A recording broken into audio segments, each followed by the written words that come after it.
month of April with very warm temperatures and dry conditions. It won't be until the second day of May that we finally have a chance of rain and some storms. I'll break down all the details coming up. It's going to be a difficult time, but we're going to get through it. We just ask that everyone keep us in their thoughts and prayers. Now at 7, remembering a fallen deputy after a weekend shooting leaves one Columbia County deputy dead and one in the hospital. We continue to get reaction from across the community. Your news at 7 starts now. Live from Television Park, this is WJBF News Channel 6 at 7. Good evening, everyone. I'm Dee Griffin. Coverage you can count on begins with the latest on a weekend shooting that left one Columbia County deputy dead and the other in the hospital. The body of Deputy Brandon Sykes was returned home this afternoon from the GBI Crime Lab in Atlanta after an autopsy was completed this morning. Now, you are looking at video from the White Oak overpass near the Columbia County line. We're still waiting for details on funeral arrangements to be completed for Deputy Sykes, but we will keep you updated as soon as we get that information. The shooting happened Saturday along I-20 near the Bel Air Road exit. Deputies were serving a temporary protective order during a traffic stop. One of those deputies was killed and another critically injured. Investigators say Blake Montgomery opened fire on 3 officers.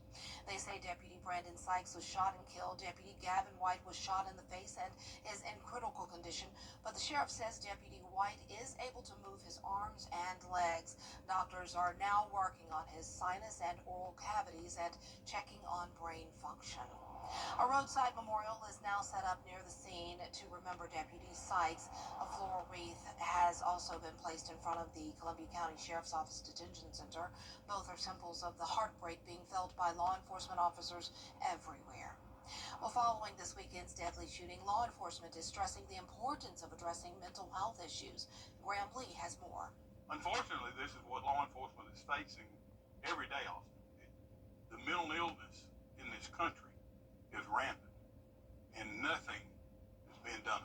That's what Sheriff Clay Whittle told reporters at a press conference Sunday afternoon after one of his deputies was sent to the hospital and another killed over the weekend. You know, the officers are serving the community and trying to just go to work like the rest of us and do their job protecting the community. And anytime there's a loss of life or a serious injury, it's a tragedy.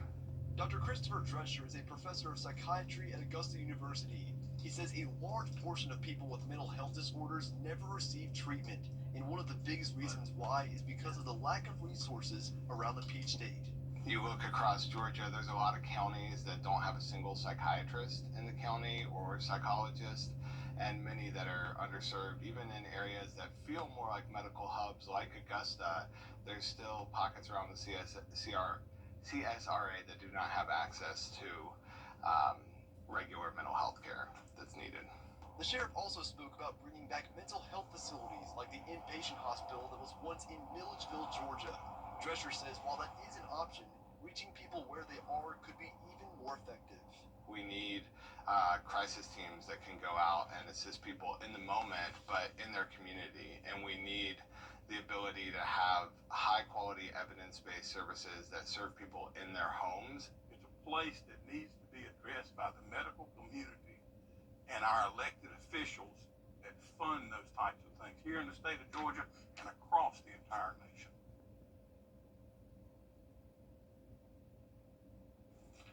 May is also Mental Health Awareness Month. Augusta University is one place that has resources available, and if you need access to those resources, we have all of the information on our website, WJBF.com. Well, the Shepherd Blood Community Center needs your help to provide blood to Deputy Gavin White. Blood already on their shelves was used as part of his recovery. The public is being asked to donate tomorrow and Wednesday in his honor and help increase the on-hand supply. Deputy White's family will receive $20 for each donation, so please help out. Deputy White has donated blood with Shepherd on several occasions. I'm sure he never expected when he was a young man donating that he would be on the other side of a blood donation, and now that's happened. But none of us know when that could happen to one of us or a loved one, and so that's why it's really important to, while we're healthy and able, to be able to make that blood donation to help those in the community. You can donate at any Shepherd Blood Donation Center or mobile unit and ask that your donation specifically be credited to Deputy White. Remember to do that. Well, there's been a massive outpouring of grief and support from local, state, and federal lawmakers after Saturday's deadly shooting. Georgia Governor Brian Kemp says he has been texting with Sheriff Clay Whittle to check on the department and offer any help from the state. Governor Kemp says it is never easy when a police officer is killed in the line of duty while protecting the public. It just, reminds us that we need to be thankful for our men and women in blue and our first responders, because they literally every time they go out the door, they could be facing danger like that. I have such high regard for them, but also, just want to keep that community, those families that were affected, and the other officer that was shot in our thoughts and prayers. To listen to Governor Kemp's entire interview on Saturday's deadly shooting, just go to our website, WJBF.com. Deputy Sykes was also part of the deputies dedicated to protecting Augusta Preparatory Day School. Today, the flag on the campus of Augusta Prep is flying at half-staff in memory of Deputy Sykes. The Prep community is mourning the loss of the law enforcement officer and looking for ways to help his family. Right now, we're really just mourning that moment of shock to what's happened and wanting to come together so that we can help heal. We want to support the family, the sheriff's department, and really as a community heal ourselves. On Wednesday, students from both Augusta Prep and Augusta Christian will wear blue in memory of Deputy Sykes. Well, time now for a first look at our weather with Chief Meteorologist Jenna Petracci, who joins us today. And it was a pretty day. I mean, coming off of this super sad news, it's a hard transition here, but it was a beautiful day. Yeah, we are very lucky to have this nice weather this week, Dee. I mean, it's very similar to last week as well. We're seeing above average temperatures, but I will say tonight will be the chilliest night we've had in a little while, and we'll get into that in a moment. But right now on our Terry Lambert Hyundai Skyview cam, just a great view over the river. And today's almanac for Augusta Bushfield shows a low of 53, a high of 83, so near average temperatures for us today, but we'll start to see that warming trend tomorrow. Now, right now, we're in those upper 70s in a lot of spots. Barnwell at 77, 79 in Augusta, Millen at 78, Louisville, you're still at 81, and we're sitting right at 80 in Waynesboro, Sparta, Sandersville.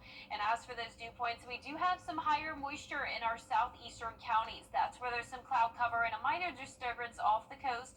But for the most part, we have pretty dry air in place thanks to high pressure in control. Now, the winds are coming out of the east. We're seeing anywhere from 5 to 10 miles per hour.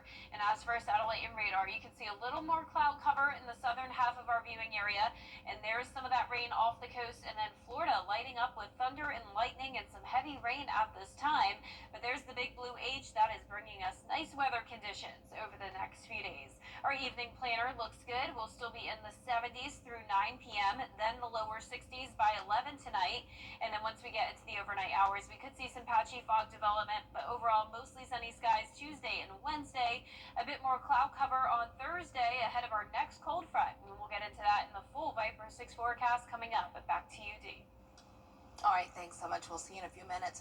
Augusta is preparing to launch a new approach to clean up litter. It's called Operation City Cleanup. The plan is to use those sentenced to community service to boost city forces picking up litter in highly visible places like roads, parks, and community centers.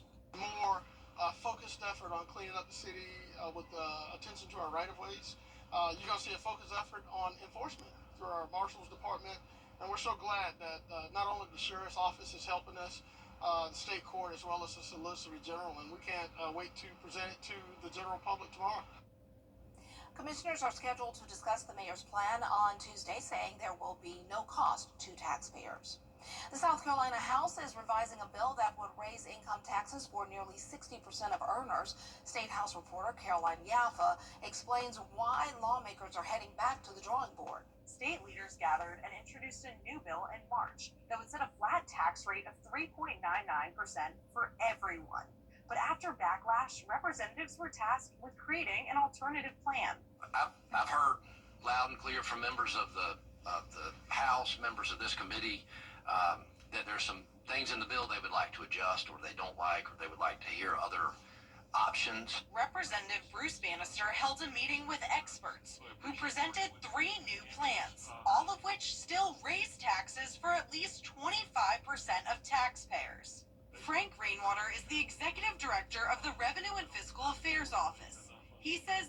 original bill would have a $216 million revenue loss. Basically, you got the same challenge here.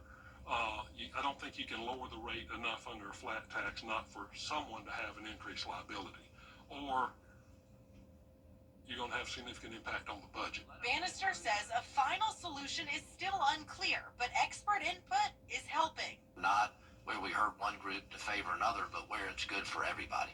And we're going to keep working on that. So with that, we're not done by any means. We've got a lot more work to do. Representative Gilda Cobb-Hunter says she supports tax relief, but says the plans must benefit most South Carolinians. Myself included would benefit from this. But for me, it's not about whether I'm going to benefit or not. It's about the majority of the wage earners, taxpayers, not just in my district, but in the state. According to Rainwater, at least 44% of South Carolinians don't pay income tax because they don't make enough to be in the tax bracket. In Columbia, I'm Caroline Yaffa. The city of Aiken is using opioid settlement money to tackle addiction issues head on. The Department of Public Safety is adding 2 new non-sworn employees focused on drug prevention and education. The move also covers training, vehicles, and equipment. Their roles include outreach, helping families, and supporting victims. Leaders say hiring should happen within a couple of months. Well, still ahead, Congress is back in session as Republicans in Washington look ahead to the budget, where they want to increase spending. Coming up next on News Channel 67. What's up, everybody? Those programs. In Washington, I'm Hannah Brand. Well, quiet weather days this week with mostly above average temperatures. Tonight will be a little chilly with some patchy fog, though, and then we'll have rain and storms finally on Friday. I'll have a full Viper 6 forecast right after this break. I'm Jesse Palmer III. And I'm Jesse Palmer IV. And I'm Dan Palmer Lynch. And since 1905, First National Bank has been an important part to the growth of our community. We enjoy watching local business like yours thrive. I've been a member of the First National family since 1998. We love looking for ways to help grow our downtown. I've been a member of the First National family since 2016. We support our local farmers. I've been a member of the First National family since 1970. It's never too late to join the First National Bank family, where it's always been more than the money. Your journey starts with Jill Jones. This on WJBF News Channel 6. Now, your most accurate forecast with WJBF Live Viper 6. Welcome back. It was a mostly sunny Monday for us, but we do have some cloud cover off in the distance here. You're taking a look at our Terry Limber Hyundai Skyview cam outside the station, and we're sitting at 79 degrees. A warm Monday with a southeast breeze, very light, just at 3 miles per hour. Humidity's low today at 34%. And around the CSRA, now that we're getting close to sunset time, the temperatures are dipping down into the upper 70s. 77 in Washington, but 80 still in Gibson. Allendale, you're at 77, 76 in Sylvania, 79 in Swainsboro, and 78 up in Edgefield. So a bit of cloud cover just to our south. And as we zoom out here, you can see we have this dome of high pressure with dry air in place across the majority of the CSRA. Now, there is a bit more moisture in our southern line counties and off the east coast here and down in Florida, where they're seeing scattered showers and storms. But it's going to be another nice dry day for us tomorrow. It's possible we could see that patchy fog between 5 to 8 a.m. tomorrow, and temperatures will be in the mid-50s. We'll climb into the mid-80s, though, once we get into the afternoon. Low temperatures will rise back into the lower 60s like what we had last week by Friday and Saturday. But then this weekend, a little chilly with those lows in the lower 50s. Now, the highs are following a very similar trend. We're going to go up to 87, so just shy of the 90-degree mark this week. But then we drop back down to near average around 82 by the weekend. Now, speaking of this weekend, things look nice and dry, but before we get there, a 40% chance of rain and storms will be moving our way on Friday, and that's May 2nd. So that means that with a 0% chance of rain, it looks very likely that we'll be finishing off the month of April with under 1.5 inches of rain, and typically we finish off the month with around 4 inches. Now, the futurecast tonight at 8 o'clock showing a bit of cloud cover moving in and east wind. So once again, some fog tomorrow morning with some clouds, but overall a nice sunny day once again. We could see a few sprinkles in the afternoon, primarily in our western counties, but overall that high pressure will continue to bring in a lot of dry air, so the chance of rain is very low. Wednesday is showing more of the same. same. At that point, we will have a south wind, and that will help to warm us up. Once again, upper 80s in the forecast. Some showers just to our north on Wednesday evening, but I'm not expecting that rain to move in until we get to Friday afternoon. And a lot of this will come in Friday night, some of it potentially lingering into Saturday morning. But this is not going to bring us a lot of rain. In fact, it looks like we'll stay under around 1/10 of an inch from around Greenville all the way down to Jacksonville, Florida. Most of the rain this week impacting parts of the west.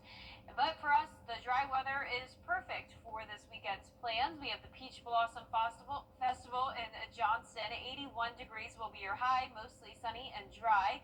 And as for our temperatures tonight, we'll be back to near average. Some places getting down to around 54. Our highs tomorrow will be in the low to mid 80s.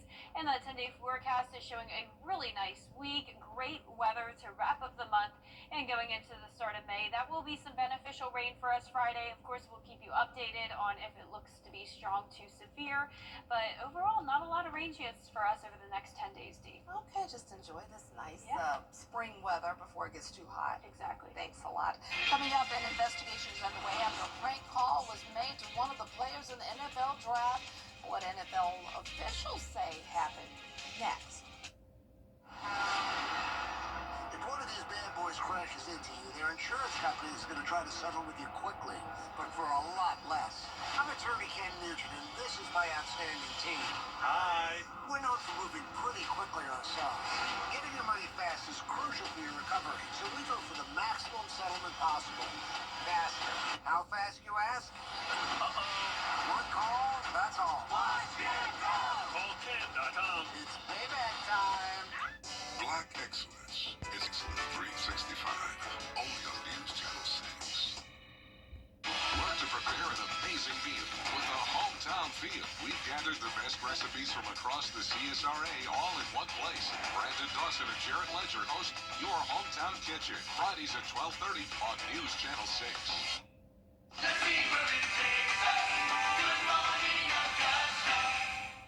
Weather headlines on News Channel 6, brought to you by Hickson Roofing.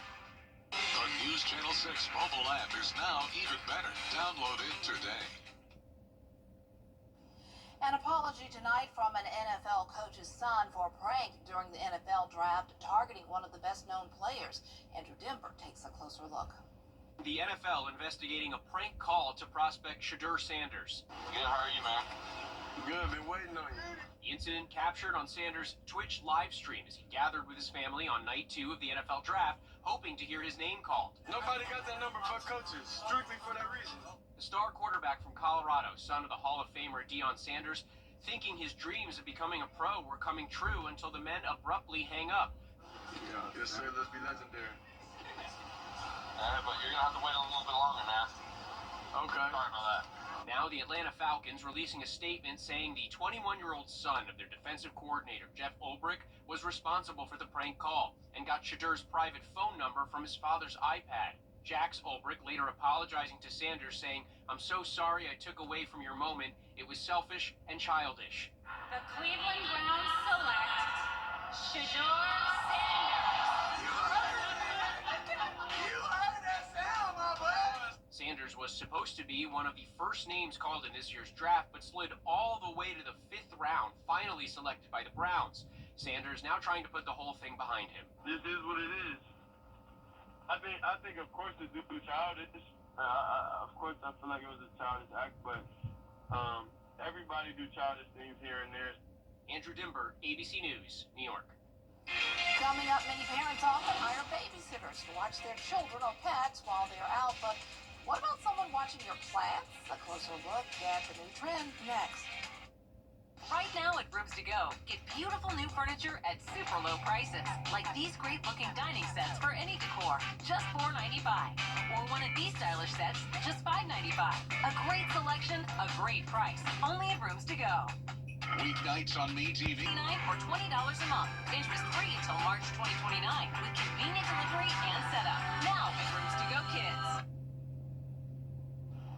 According to the New York Times, plants are becoming the new pets, and people with busy schedules need someone to water, spritz, prune, and love their plant babies.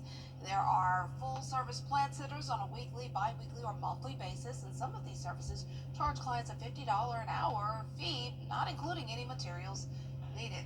I guess you can sit there and just look at the plant. I don't know. Oh, it's quite a lot. 50 an hour. Jeez. I'll take the job. I'll come and watch a plant for you and talk to it too. It only takes a minute, and then just give it some water. But I don't have a green thumb, so if your plant dies, sorry. Oh yeah, that's a lot of pressure because That's you don't a lot. really know in the moment either, like if you Plant took is care of the okay. plant or not. I mean, it would probably take weeks for them to really figure out if they did a good job. Wow, I'll just make my mom do it for me because she has a green thumb. Yeah, I could never. Well, our forecast is showing a nice weather, sunny and dry conditions, but our plants do need the rain, and we won't get that until Friday, and even that just a 40% chance for now. A dry and sunny weekend. We'll see highs in the 80s every day, lows anywhere from the low 50s through low 60s. All right, that's our time for now. Thanks so much for joining us. Our next news continues at 10 on UTV. Entertainment Tonight is next. Have a great but safe evening.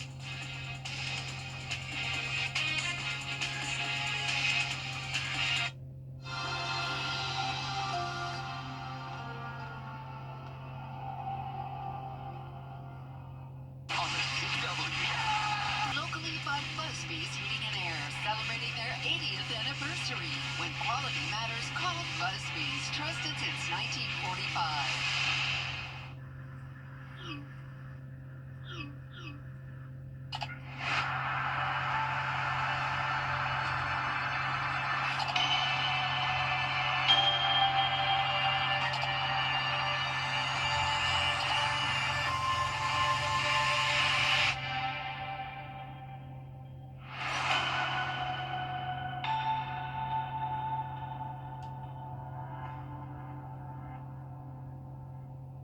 For years, WJBF News Channel 6 and our partners have championed local families through our Children First campaign. Together, our mission has always been to strengthen our community by uplifting children and their families across the CSRA. Count on News Channel 6 as we make a difference in the lives of local children. To learn more, visit WJBF.com/Children First. WJBF News Channel 6's Children First initiative is sponsored by Bridgestone and by Costello Law Firm. Every day, ordinary people in the CSRA do extraordinary things to serve our community. Each month, News Channel 6 recognizes these outstanding volunteers with the Giving Your Best Award. Do you know an everyday hero who goes the extra mile to help others? Nominate them for the Giving Your Best Award by visiting WJBF.com and filling out the entry form. Sponsored by Science Co, Piedmont Augusta, Security Federal Bank, and News Channel 6.